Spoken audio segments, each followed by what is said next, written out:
Hi students, welcome to Johnson Academy.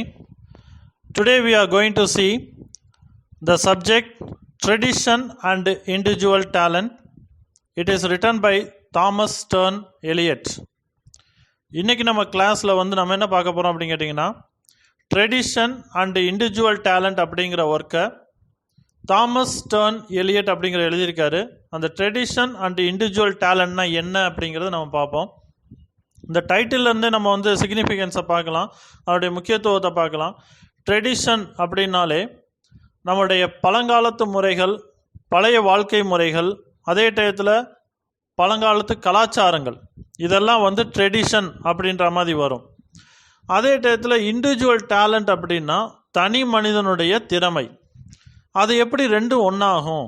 பழைய முறை, பழைய வாழ்க்கை முறை, பழங்காலத்து விஷயங்கள், பழங்காலத்து வாழ்க்கை முறைகள், அதனுடைய கலாச்சாரம், அதோடு சேர்த்து தனி மனிதனுக்கு எப்படி முக்கியத்துவம் கொடுக்கும் அப்படின்றத நம்ம பார்ப்போம். இந்த எஸ்ஏ எழுதுனது தாமஸ் ஸ்டர்ன் எலியட் அப்படிங்கிறவர். இந்த தாமஸ் ஸ்டர்ன் எலியட் அவருடைய பயோகிராஃபி பார்த்தீங்க அப்படின்னா 1888 1965 வரைக்கும், அரவுண்டு தட் 1888 to 1965 இது வரைக்கும் அவர் அவருடைய இயர் இருக்குது. இவரை பற்றி இன்னும் ஒரு எலாபரேட்டாக பார்ப்போம். இந்த தாமஸ் ஸ்டர்ன் எலியட் இவர் பிறந்தது எந்த வருஷம் கேட்டிங்கன்னா 1888 செப்டம்பர் மாதம் 26 செப்டம்பர் 26 1888 மிசௌரி அப்படிங்கிற இடத்துல இவர் பிறந்தார். இவருடைய அப்பா அவருடைய அப்பா பேர் ஹென்றி வேர் எலியட். இந்த ஹென்றி வேர் எலியட் இவர் என்னவா இருந்தார் அப்படின்னு கேட்டிங்கன்னா, he is a president of hydraulic brick company. இங்கிலாந்தில் இருக்கக்கூடிய ஒரு கம்பெனி, அது ஹைட்ராலிக் பிரிக் கம்பெனி. அந்த கம்பெனிக்கு இவர் அவங்க அப்பா பிரசிடெண்ட்டாக இருந்தார். அவங்க அம்மா மதர் சார்லட் சாம்பி ஸ்டர்ன்ஸ். அந்த ஸ்டர்ன் அப்படிங்கிற பேரை தான் இவர் யூஸ் பண்ணியிருக்காரு மிடில் நேமில். அவருடைய அப்பா பேரான எலியட்டை லாஸ்ட் டேர்மாக யூஸ் பண்ணியிருக்காரு. ஆக்சுவலாக அவங்க ரெண்டு பேரும் சேர்ந்து வச்ச பேர் தாமஸ். ஸோ அம்மாவுடைய பேர் லாஸ்ட் பேரையும் அப்பாவுடைய லாஸ்ட் பேரையும் எடுத்து தாமஸ் ஸ்டர்ன் எலியட் அப்படின்னு வச்சுருக்காங்க. அவங்க அம்மா சார்லட் சாம்பே ஸ்டர்ன்ஸ். இவங்க என்ன பண்ணாங்க அப்படின்னு கேட்டிங்கன்னா, volunteer at the humanity club of Saint Louis as a teacher. அவங்க டீச்சராக ஒர்க் பண்ணியிருந்திருக்காங்க. At the time of Eliot's birth his parents were in their mid-40s. இவர் பிறக்கும் பொழுது, எலியட் பிறக்கும் பொழுது அவங்க அப்பா அம்மாவுக்கு வயசு mid-40, அதாவது நடு வயசுன்னு சொல்லுவாங்க. அதாவது 40 years, 30 to 35 to 40, 40 to 45 அந்த மாதிரி மிட் ஏஜஸ் தான் வர ஆரம்பிக்கும். அந்த மிட் ஏஜஸ்லாம் இவர் பிறந்திருக்காரு. இவரோட சேர்ந்து சிப்ளிங்ஸ் அவரோட கூட பிறந்தவங்க siblings also were already grown. இவரோட சேர்ந்து வளர்ந்தது. இவர் படித்து வளர்ந்த இடம் எதுன்னு கேட்டிங்க அப்படின்னா ஹார்வர்ட் யூனிவர்சிட்டி. ஹார்வர்ட் யூனிவர்சிட்டியை பற்றி சொல்லணும் அப்படின்னா it is a great university.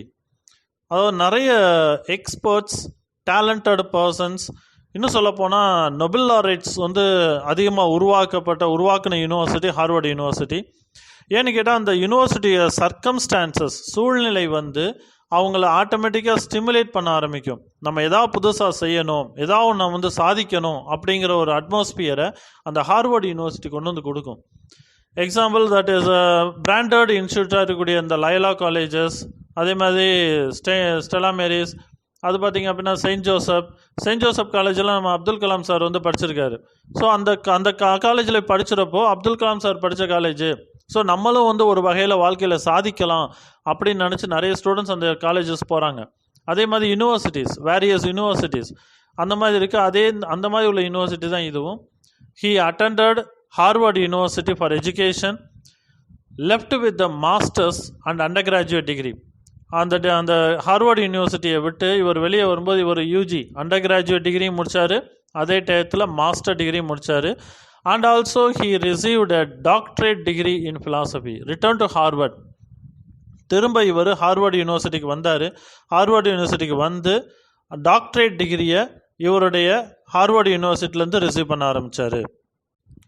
Next one, இந்த T S Eliot, Thomas Stearns Eliot வந்து டாக்டரேட் டிகிரி வாங்கினதுக்கு அப்புறம் ஹார்வர்டு யூனிவர்சிட்டியை விட்டு வெளியே வந்த உடனே காண்டினென்ட், அதாவது ஒவ்வொரு கண்டங்களாக இவர் வந்து ட்ராவல் பண்ணி போனார். Australia, America, even India he visited. இந்தியாவுக்கு வந்து பல தடவை வந்திருக்காருன்ற ஒரு ரெக்கார்ட்லாம் இருக்குது. அவருடைய லைஃப்பை பார்த்தோம் அப்படின்னா 1915 இவர் வந்து கல்யாணம் ஆச்சு. இவருக்கு கல்யாணம் ஃபஸ்ட்டு ஒய்ஃப், அவருடைய பேர் வந்து விவியன்னா ஹேவுட். விவியன்னா ஹேவுட் அப்படின்ற ஃபஸ்ட்டு ஒய்ஃபுடைய பேர். அதுக்கப்புறம் 1917 இவர் வந்து லாய்ட்ஸ் பேங்க் அப்படிங்கிற பேங்க் வந்து லண்டனில் இருக்குது. அந்த லாய்ட்ஸ் பேங்க்கில் இவர் வந்து ஒர்க் பண்ணுறாரு. ஆனால் அந்த லாய்ட்ஸ் பேங்க்கில் வந்து இவருக்கு வந்து சாட்டிஸ்ஃபைடு லைஃப் இல்லை. என்னன்னு கேட்டிங்க அப்படின்னா, ஆக்சுவலாக பேங்கிங் செக்டர்ஸ் அப்படின்னு போனாலே வந்து பார்த்திங்கன்னா ரெக்கார்ட்ஸு, ஸ்டாக்கிங்ஸு, அதே மாதிரி cash dealings, account settlement, so அந்த டீட்டெயில்ஸ் வந்து அவர் அந்த மாதிரி இன்ஃபர்மேஷன்ஸ் தான் ஷேர் ஆகும். அந்த மாதிரி இன்ஃபர்மேஷன்ஸாக டீல் பண்ணுவாங்க அந்த இடத்துல. அது வந்து அவருக்கு அந்தளவுக்கு அவருடைய ஒத்து வரல, அவருடைய லைஃப் டேர்ம். அதே மாதிரி இவருடைய ஃபிலாசபிக்கல் தாட்ஸுக்கும் அந்த பேங்க் ஒர்க்குக்கும் பயங்கரமான டிஃபரன்சியேஷன். ஃபிலாசபியாக இருக்கிறவங்க மேக்ஸிமம் யாருக்கும் அடிக்ட் ஆக மாட்டாங்க. அடிக்ஷனாக உட்காந்துருக்கணும், ஒரு ஸ்லேவரி மாதிரி உட்காந்து நினைக்க மாட்டாங்க. They can van der all around the world, அதாவது உலகம் முழுக்க சுற்றி வரன்னு நினைப்பாங்க ஒழிய அதை கீழே ஒர்க் பண்ணணும், நம்ம போய் பார்க்கணும் அப்படிலாம் பார்க்க மாட்டாங்க. He began work at the Lloyds bank in London 1917. ஆனால் அவருடைய லைஃப்பில் அந்த பேங்க்குடைய ஒர்க்கு சரியாக வரல, சாட்டிஸ்ஃபைட் ஆகலை. ஸோ 1925 இவர் பேங்க்கை விட்டு வெளியே வந்துட்டார் to work at a publishing firm. அதாவது இவருடைய இது என்ன கேட்டிங்கன்னா, புக்கு பப்ளிஷ் பண்ணுறது, அந்த ஒர்க்கில் இவருடைய கான்சன்ட்ரேஷனில் போக ஆரம்பிச்சது. இவருடைய இன்னொரு டேர்ம் சொல்லணும் அப்படின்னு கேட்டிங்கன்னா, ஹி மெட் 2 வேர்ல்டு வார், 2 உலகப் போரை மீட் பண்ணவர் இவர் தான். 1914-18. அதே மாதிரி செகண்ட் வேர்ல்டு வார் 1939-45. ஸோ இந்த செகண்ட் வேர்ல்டு வாரையும் இவர் மீட் பண்ணார், ஃபஸ்ட்டு வேர்ல்டு வாரையும் இவர் பார்த்தாரு. இந்த வேர்ல்டு வாரை பற்றி சொல்லுவோம் அப்படின்னு கேட்டிங்கன்னா, இந்த world war is a biggest war. அதாவது எல்லா உலகமும் சேர்ந்து அவங்களுக்குள்ளே சண்டை போடுறது அப்படின்றது பெரிய கேயாட்டிக். இன்னும் சொல்லப்போனால் நாங்கள் கார்கில் வாரை பற்றி சொல்லணும். சின்ன ஒரு இன்ஃபர்மேஷன் சொல்கிறேன். கார்கில் வார் அப்படின்னு ஸ்டார்ட் பண்ண உடனே நாங்கள் வாங்கின சாக்லேட் வந்து 5 ரூபா சாக்லேட்டு 10 ரூபா ஆயிடுச்சு. 1 ரூபா சாக்லேட் 5 ரூபாயா வந்துருச்சு, 5 ரூபா சாக்லேட் 10 ரூபாயா மாறிடுச்சு. ஏன்னு கேட்டால் பொருளாதார நெருக்கடி, வேறு வழியே இல்லை. வாரில் ஜெயிச்சே ஆகணும். அப்போ சோல்ஜர்ஸுக்கு நம்ம வந்து ஃபீட் பண்ணி ஆகணும். சோல்ஜர்ஸுக்கு ஃபீட் பண்ணணும் அப்படின்னா பணம் வேணும். பணம் வேணும்னா மக்கள்கிட்ட தான் வாங்க வேண்டியது வரும். ஸோ இந்த வார் ஃபீல்டில் இது ஒரு ப்ராப்ளம். இந்த வார் ஃபீல்டை வந்து கண்டினியூ பண்ண விடாத அளவுக்கு நிறைய பேர் ட்ரை பண்ணுவாங்க. சமாதானத்தோடு போகணும், வில் பி எ கார்டியல் ரிலேஷன்ஷிப், அந்த மாதிரிலாம் பண்ண ஆரம்பிப்பாங்க. எக்ஸாம்பிள் தலாய் லாமா வந்து புத்திஸ்ட் மாங்க் தான். அதே டயத்தில் இந்தியாவுக்கும் மற்ற கண்ட்ரீஸுக்கும் இருக்கக்கூடிய ரிலேஷன்ஷிப்பை எடுத்து கொண்டு போனார். அதே மாதிரி Chinese people and Indian people ரிலேஷன்ஷிப்பையும் இவர் நல்லா டீல் பண்ணதுனாலையும் Nepal continent regions, Nepal country regions அதையும் ஸ்மூத்தாக வந்து டீல் பண்ணதுனாலையும் அவருக்கு நிறைய அவார்ட்ஸ்லாம் கிடச்சிது. ஸோ வார் ஃபீல்டை வந்து நம்ம அவ்வளோ ஈஸியாக எடுத்துக்க முடியாது. ஏன்னு கேட்டிங்கன்னா, இந்த வார் ஃபீல்டு நம்மளுடைய லைஃபே மாற்ற ஆரம்பிக்கும், நம்முடைய சொசைட்டியை கம்ப்ளீட்டாக சேஞ்ச் பண்ண ஆரம்பிக்கும். அதுக்கப்புறம் பார்த்திங்கன்னா 1927 ஹி கன்வெர்டட் இன்டு ஆங்கிலிக்கனிசம். இதை பற்றியும் சொல்லணும்.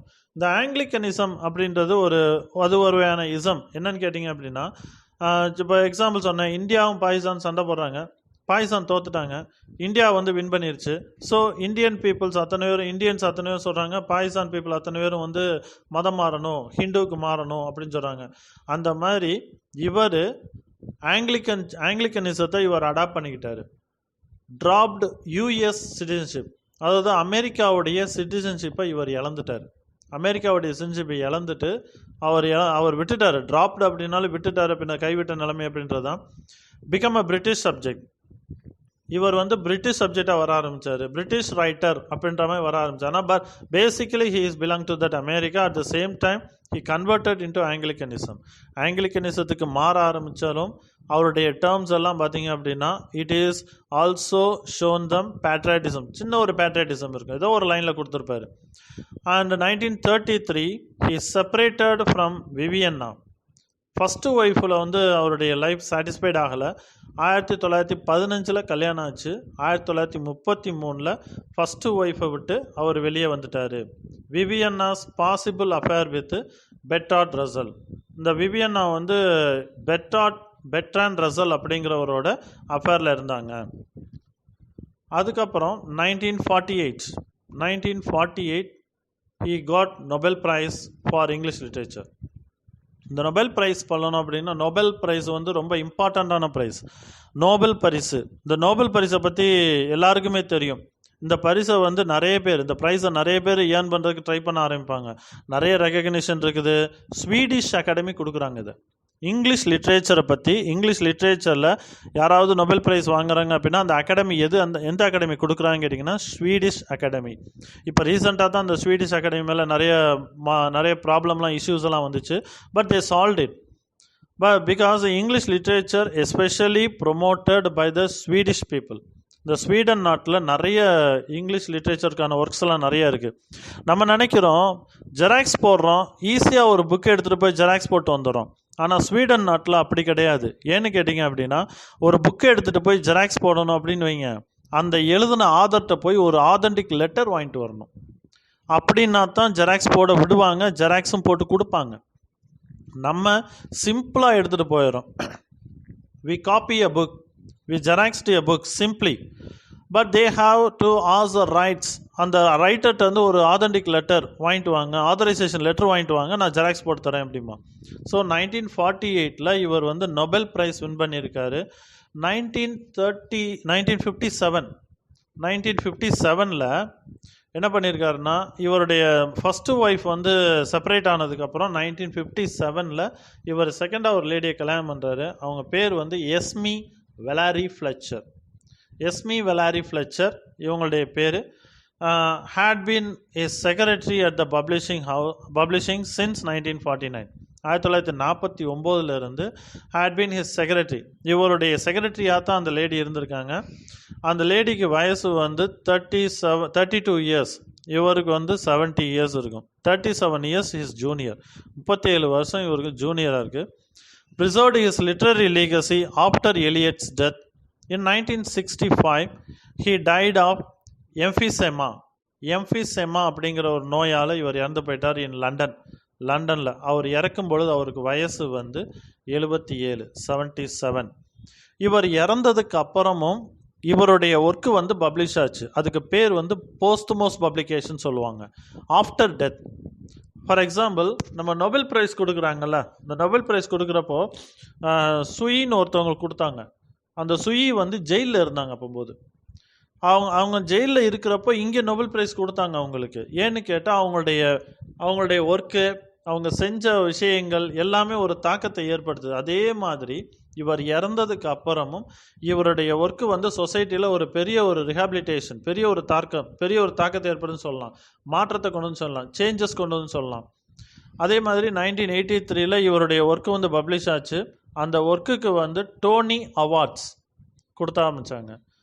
ஆக்சுவலாக இவர் வந்து ஃபிலாசபிக்கல் ஆஸ்பெக்டில் இருக்கக்கூடிய பர்சன். இந்த ஃபிலாசபிக்கல் ஆஸ்பெக்டில் இவரே வந்து ஒரு சில ஐடியாஸ்லாம் கொடுத்துருக்காரு. ஆக்சுவலாக ஈஸ்தட்டிக் சென்ஸ் சொல்லுவாங்க, ரசிப்புத்தன்மை அப்படின்னு சொல்லுவாங்க. இந்த ரசிப்புத்தன்மை வந்து ஒவ்வொரு மனுஷனுக்கும் வந்து முக்கியமான ஒன்று.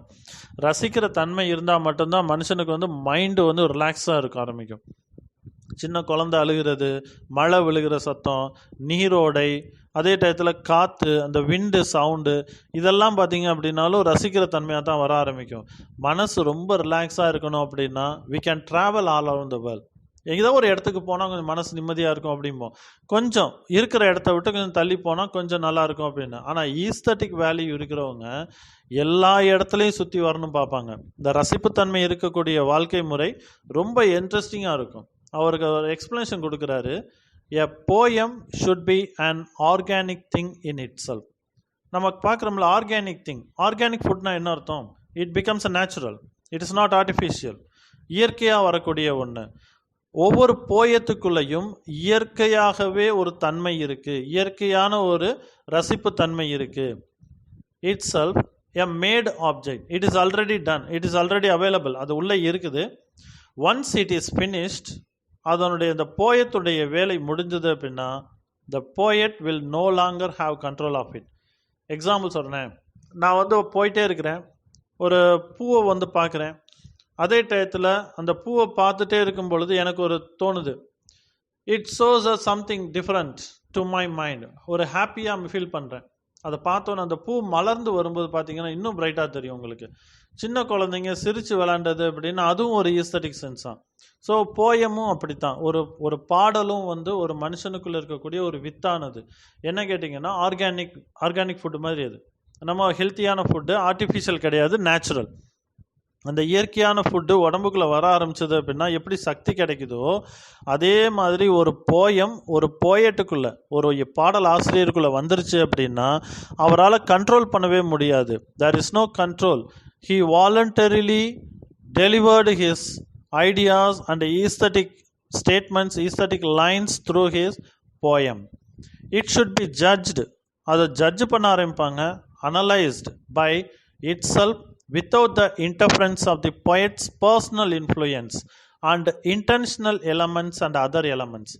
இந்த இடத்துல பார்க்கணும், அந்த போயட் எழுதின போயத்தை ஒரு அனலைஸ் பண்ண ஆரம்பிப்போம், ஜட்ஜ் பண்ண ஆரம்பிப்போம், அனலைஸ் பண்ண ஆரம்பிப்போம். அதே டயத்தில் without interference of poets personal influence. இப்போது யூனிவர்சிட்டி விட்ஸ்னு ஒரு குரூப் இருக்காங்க. யூனிவர்சிட்டி விட்ஸுடைய வேலை என்னன்னு கேட்டிங்க அப்படின்னா, அந்த போயம் வந்து எழுதப்படும், போயட்டு வந்து இறந்து போயிடுவார். இறந்து போன போயட்டுடைய போயத்தை எடுப்பாங்க, பாடலை எடுப்பாங்க. ஒரு 7 பேர் 8 பேர் சேர்ந்து உட்காருவாங்க. யூனிவர்சிட்டி விட்ஸ் அவங்களுக்கு பேர்.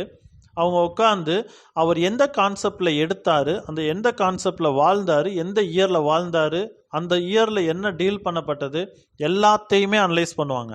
அனலைஸ் பண்ணிவிட்டு 80%, அதாவது ஒரு 6 பேர் இருக்காங்க அப்படின்னா 4 பேர் அதுக்கு வந்து சரியான ஒரு ஸ்டேட்மெண்ட் கொடுத்துட்டாங்கன்னா அதுதான் ஆன்சர் அப்படின்ற முடிவு பண்ணுவாங்க. ஏன்னா இன்கம்ப்ளீட் போயமாக இருக்குது.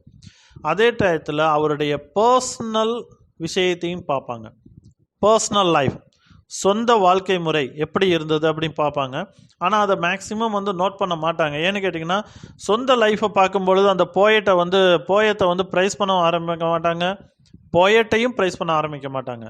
ஏன்னு கேட்டிங்கன்னா போயட்டுடைய லைஃபே எப்படி இருக்குது, அப்போ போயம் எப்படி இருக்குமோ அப்படின்ற மாதிரி சொல்கிறதுனால நிறைய விஷயங்கள் அதை வந்து கன்சிடர் பண்ணுறதே இல்லை.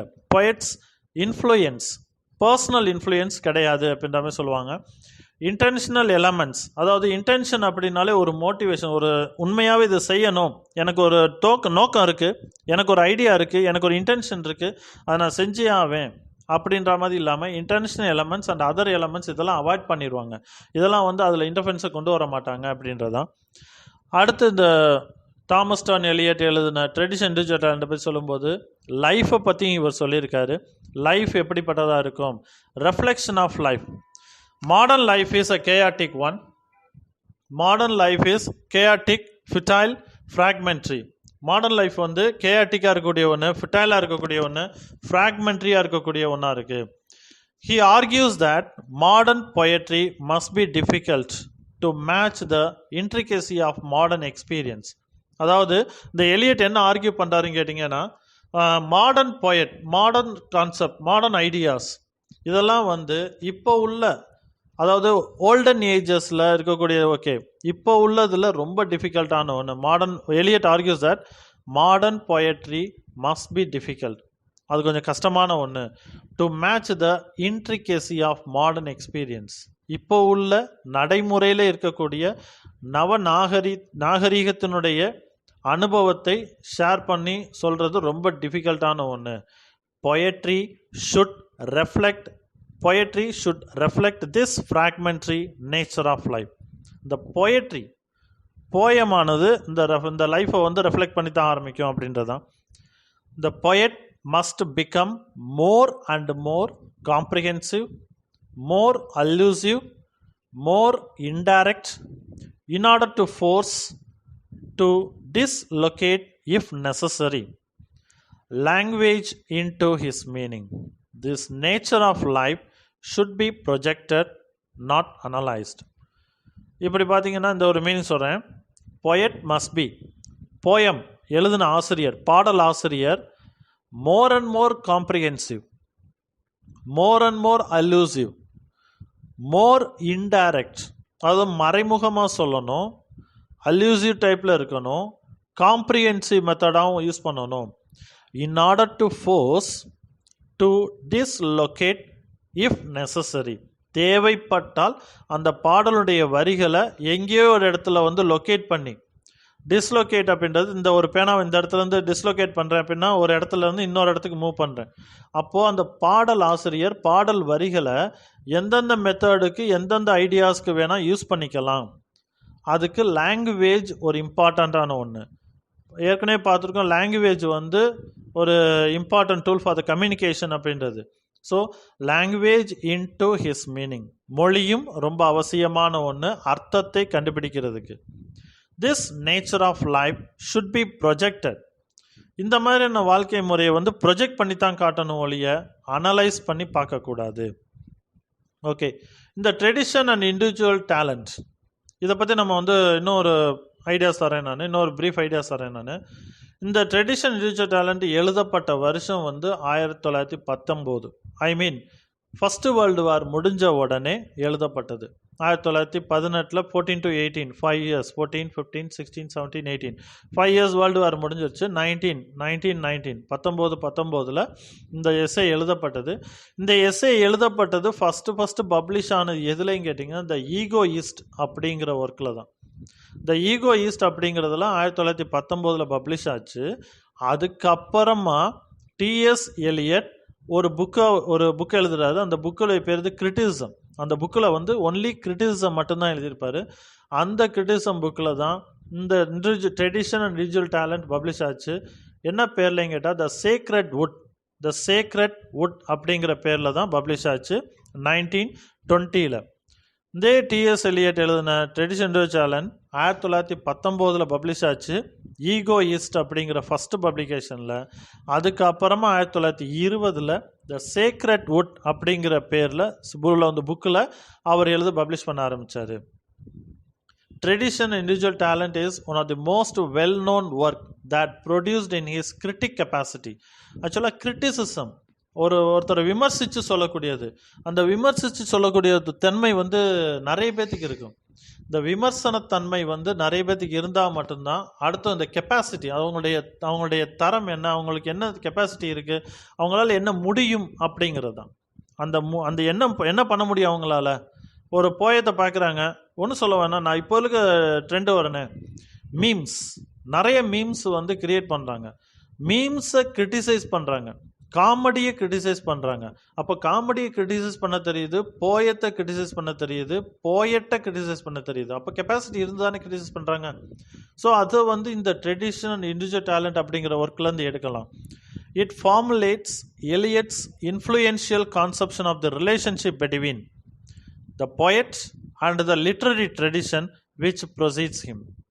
அதாவது இந்த ஃபார்முலா, இந்த ஒரு ஃபார்முலேட்ஸ் என்ன அப்படின்னு கேட்டிங்கன்னா, influential conception of relationship between poet, பாடலாசிரியருக்கும், அதே டயத்தில் லிட்ரரி ட்ரெடிஷன், இலக்கியத்தினுடைய பழமை வாய்ந்த தன்மைகள், அதையும் ரெண்டையும் ப்ரொடியூஸ் பண்ணக்கூடியது தான், ரெண்டையுமே ப்ரொசீட் பண்ணக்கூடியது தான் சொல்லலாம்.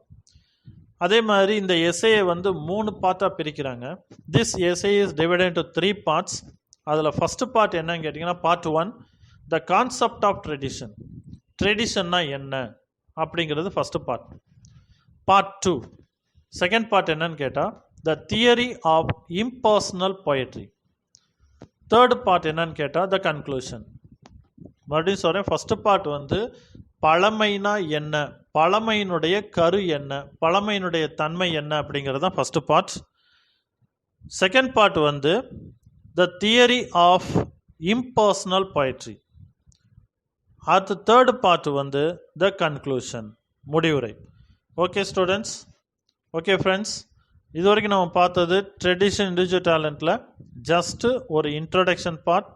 அதே மாதிரி ஆதருடைய பயோகிராஃபி பற்றி பார்த்தோம். அடுத்து இந்த ட்ரெடிஷன் இண்டிவிஜுவல் டேலண்ட்னா என்ன அப்படிங்கிறத பற்றி பார்த்தோம். ஜிஸ்ட் மாதிரி தான் பார்த்தோம். Have a bird's eye view, சின்ன ஒரு ஐடியாஸும் ஷேர் ஆச்சு. அடுத்தடுத்த வீடியோஸில் இந்த பார்ட் 1 கான்செப்ட் ஆஃப் ட்ரெடிஷன்னா என்ன, part 2 theory of impersonal poetry, part 3 conclusion, இதை பற்றி நம்ம அடுத்தடுத்த வீடியோஸில் பார்ப்போம்.